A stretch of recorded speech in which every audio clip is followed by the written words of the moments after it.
Greetings, it's Jenny. Um, I've been talking a lot up on the radio and other places about our supply chain. I just thought I'd throw a video up. So I'm just doing my morning routine, and see, the shirt does look blue.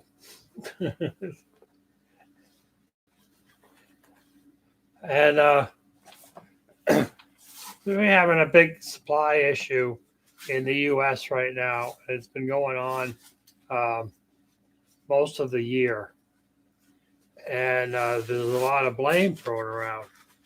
But the reality is that the problem with our supply chain issue has been going on for, it's been volatile for many years, like 30 or 40 years.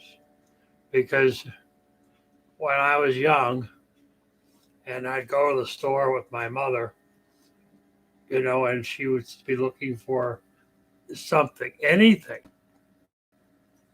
maybe some tuna fish or some pasta, and she would ask a clerk there, can you look in the back room and see if there's any on the shelf? And they would go into the back room, and where there'd be like a small warehouse, and they would look in the back room and say, "Oh, here's a case." And they'll bring a case out and put it on the shelf. Well, and then at some point, stores eliminated the back room. They wanted more square footage for the consumer. So they went to a bigger store platform and eliminated that back room.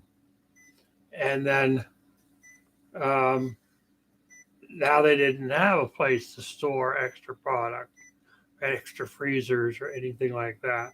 So all the food had to come in on trucks, on pallets, on a daily routine or every couple of days, depending on how much volume they sold. So you might go into the store around, um, if their store is open till midnight or 10 o'clock at night, you'll see pallets of product sitting on on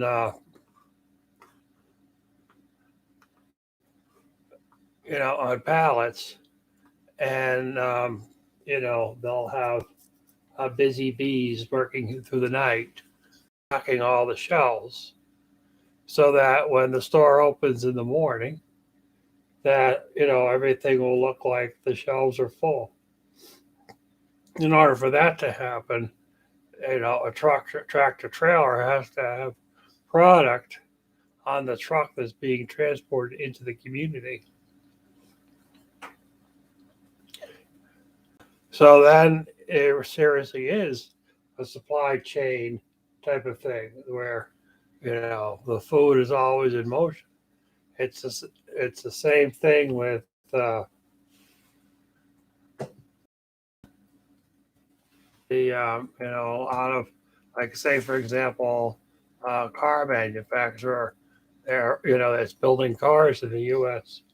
And they have a bumper that they are putting on cars. That bumper may not only be in the factory for a short period of time, like a half hour. There's no warehouse at the factory that has all the parts they need for that car. They're in a supply chain, and they won't arrive to that factory on time. They'll arrive on time, but they're coming there from some other source. So you don't have to actually store parts for the car. So that's kind of where our supply chain has developed into. And we have box stores here in the US, um, like Home Depot and Lowe's.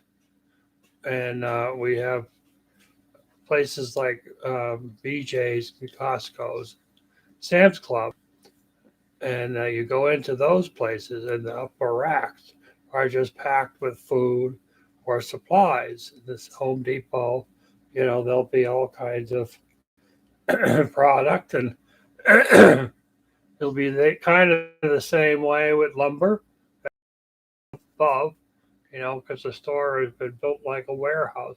Basically, you're walking into a warehouse. It's no longer a showroom like you would have with an old time lumber yard that would have a small inventory, and they would get inventory brought in once a week. They're maintaining it as a storeroom so that they have a higher stock on product, and they're self-contained. But they still have that constant flow of product on the product that they use more, like lumber, for example, or plywood.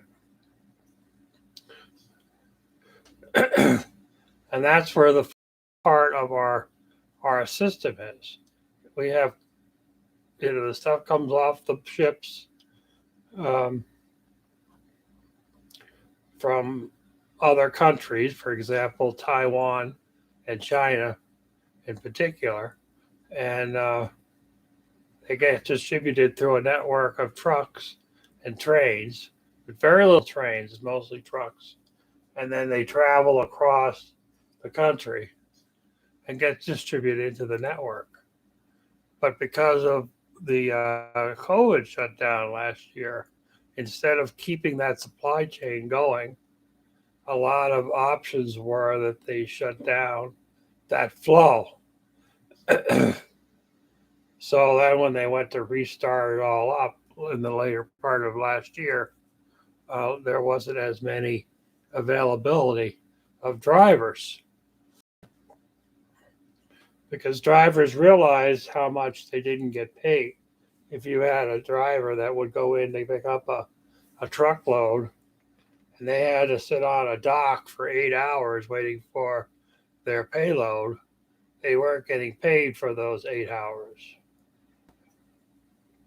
So the system got broken. There was enough flowing and things moving that they didn't have to wait. But because the ships are not being unloaded on time, there was a backlog of ships as that time it is now. We have all these ships off the coast of California, and they're waiting to be unloaded. And we have parts coming in from Taiwan and China, particularly electronic parts that we don't make here in the US. Companies like Amazon and, Amazon in particular, that, people complain that, you know, Bezos is so rich uh, from the year. But the reality is he created a system that works to supply the system. They have warehouses all over the country that they have stocked with product. And when someone goes to order a product, it comes out and tries to ship to the closest person or the closest location. And so there's enough inventory that will ship out. There are items that are in demand, like when the virus first came out and the symptoms were not um, clear. People thought that toilet paper would be the highlight, and frankly, people are used to buying it 6 rolls at a time and not buying it in 24-roll packages and filling up their cabinet. Really, a lot of things has to do with how much you're willing to put on your shelves at home. When I was a child, um, my parents and grandparents, they had a pantry, and not just a pantry, but in the basement there would also be more storage shelves so that they didn't go to the grocery store every single day. And many Americans have gotten lazy to think that they just go to the store every day and they come home with, something fresh. And then if they need something like toilet paper or tissues or, you know, basically anything, that they would just get it on a daily basis. So the supply chain supplying people food and supplies are only, a couple of bags of groceries every day. Whereas, the older way, what we used to do back when I was growing up, and it was very common, is people would have a closet in their kitchen, a closet, not just a cabinet, but a closet. And it would be filled with staple food that once, if you needed to, you could go the whole week, or maybe a couple weeks, or maybe even a month on the food in your closet. And if you had a basement available, you would have some racks down there, and that's where you would put things like maybe dry goods, um, and have some other products around like that. So it's, but a lot of that got eliminated when people started rebuilding their kitchens. They eliminated the need to have that closet in their pantry closet. Even now, most modern kitchens, they really don't include very much space um, for pantries. So they don't have a lot of room for storage. Now, there's people, they call them preppers or homesteaders, that have built that kind of space back into their kitchens, but it's not really common. So they still want to go to the grocery store every couple of days. And what they've been finding is that because the supply stretched out at its minimum, they don't have the products that they're used to getting.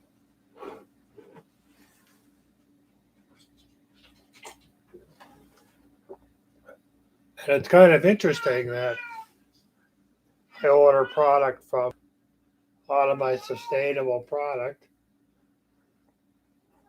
Like right now, I have a cart up for Amazon, and I have some toiletry stuff that, oddly enough, comes from Sam's Club, but it's on my Amazon cart. So somebody has a dealer on Amazon that buys product from a Sam's Club, which is a club, and will then turn around and drop ship those packages or supplies from there to me, so that I don't have to actually have a Sam's Club membership. Kleenex. I have some medications that I need, and laundry soap. I get Mrs. Meyer's um, organic laundry soap, and vitamin E, and some more supplies, and that'll help replenish what I need. Not to mention, they seem to have electronic goods too. There's a lot of things you can get from Amazon. That might be a challenge. Excuse me.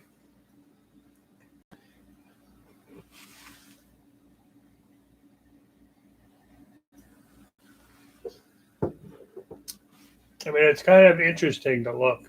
Like, if I also order stuff from Target online, which is a department store, or Walmart. Most everybody knows what Walmart is. And you think you're getting it from the local Walmart, and they'll ship it from several states away.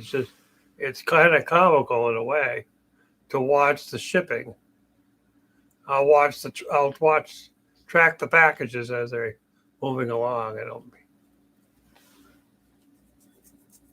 order from Target, and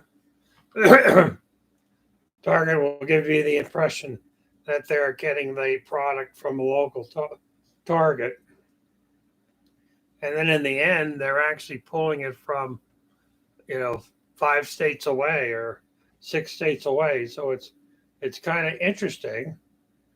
But the shipping, they offer free shipping if you order over um, $45 or so. So it doesn't really matter if the product comes from the same town or same city, or you know the West Coast or the East Coast.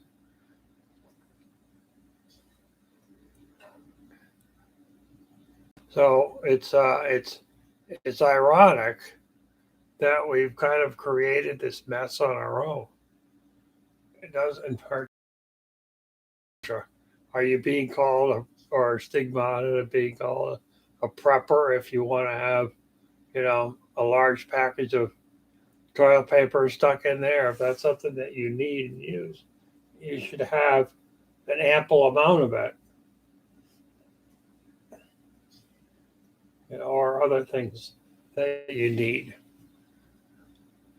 There's a lot of product that are sitting out there on the things that you can't seem to get, but there's a lot of product that you can get that's manufactured in the United States, and you should try to pursue ordering those kind of products, like clothing, for example. Now, there's mass storage of food, and the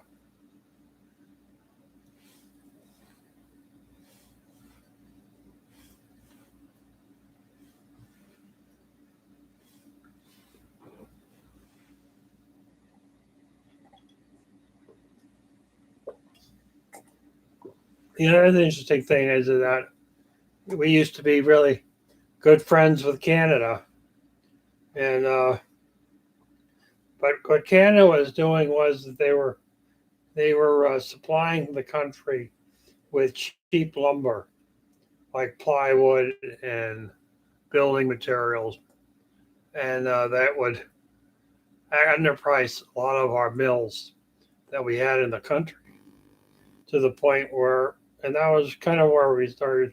Instead of seeing a three-quarter piece of plywood, we would get a piece of plywood that was in millimeters, and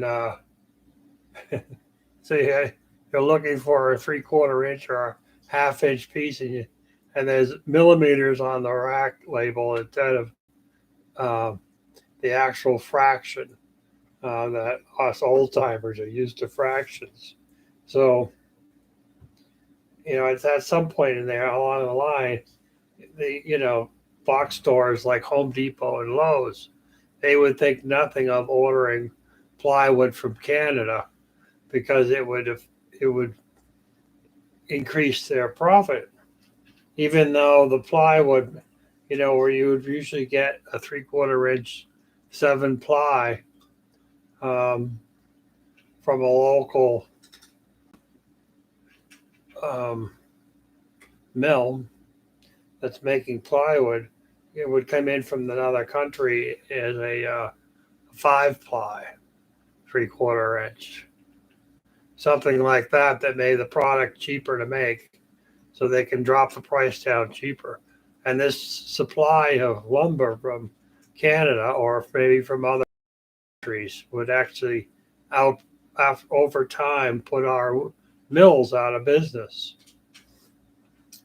And it's similar actions with dairy farms supplying, large volumes of dairy, basically milk, coming down to the more higher factories like, say, Crafts, that's supplying a lot of the you know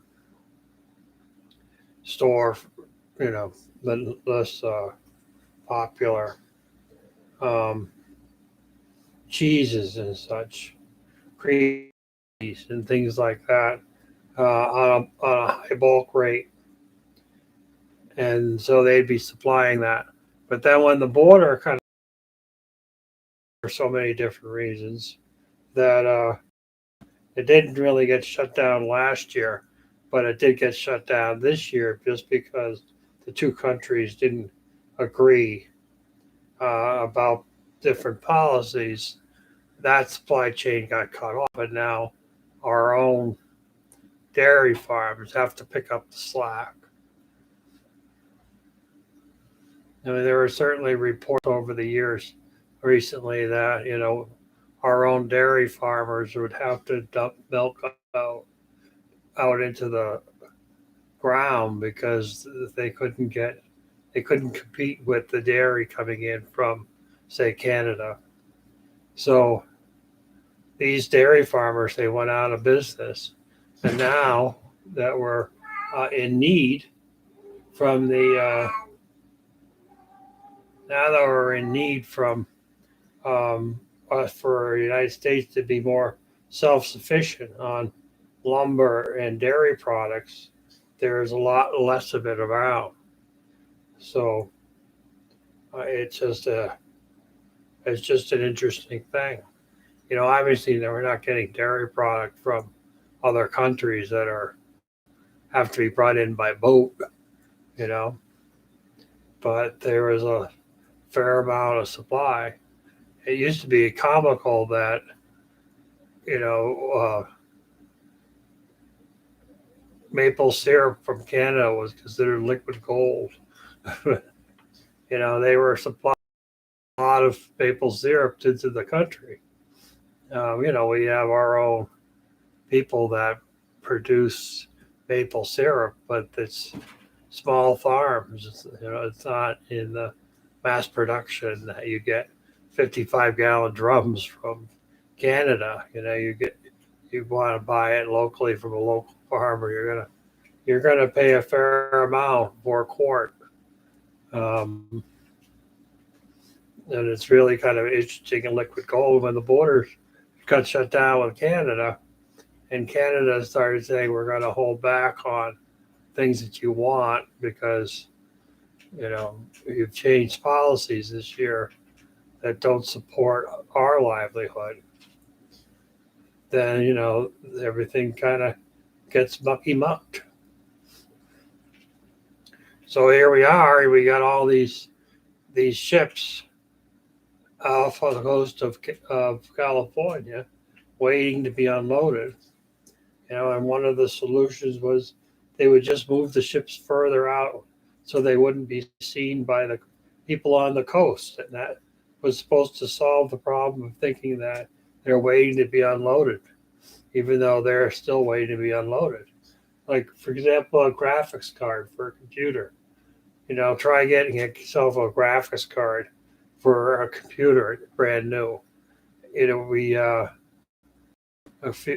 very few years ago, you couldn't get graphics cards cheap because people were building miners, cryptocurrency miners, with 8 terabyte, 8 gigabyte or larger, um,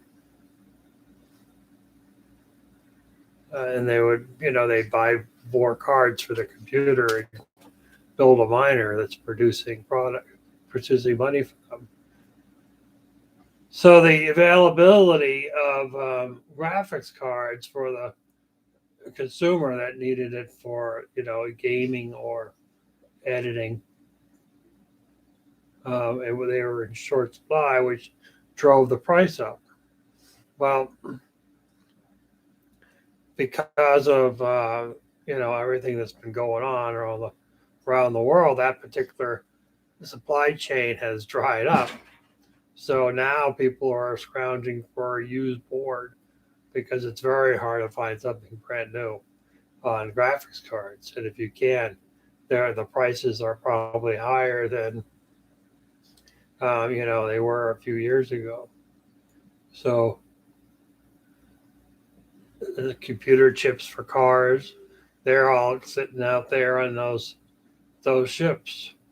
So unless you've chosen a different way of getting your product shipped to the United States, like brought in on a airplane, then it's you're waiting for that product to come off the thing. Like last year, I had to replace my fender. I don't know people that watch my channel all the time remember that I had a perplexing problem with my fender that needed a hole replaced. So I ended up actually buying a brand new fender. That fender was the front left fender was $145 on Amazon. And Amazon's whoever the supplier was on Amazon bought that fender from a Chevy or a GM parts supplier in Canada. Now I'm not even sure if you can even get it. You're probably paying full price from GM local, which the full price is about $350 is what um, it would have been a charge for because you wouldn't be able to get that supply from Canada. You might still be able to because it would probably be a truck and not a supply chain truck. But it's really how volatile things are. I live in the western part of Massachusetts. We call it the Berkshires. We're kind of like an island. So any product that supplies our stores, or we rely on supply chain being on a constant flow. Fuel like gasoline and diesel, um, kerosene. I use kerosene for my heating my house. There's only two dealers that sell kerosene in the Berkshires. So, there's certainly a supply issue. If things get disrupted, like they've been getting disrupted for a number of reasons, it's hard to find, drivers with CDL licenses because, the way that um, these shutdowns have affected people, they've kind of taken different stances on whether or not driving a truck is worth it to them or not.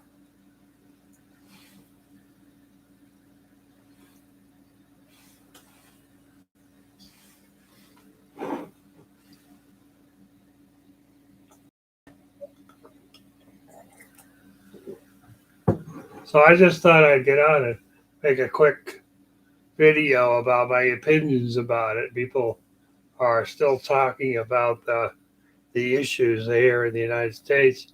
I don't know how things are in other countries because obviously I don't live in other countries.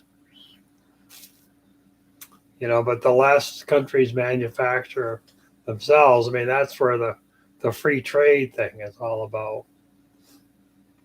And our president we had last year was trying to work out the free trade or, a balance of the trade so that when if you wanted to basically trade with other countries, that the taxes on the import taxes are fair between the two countries. So, um, and really, if you go back, if you go back to the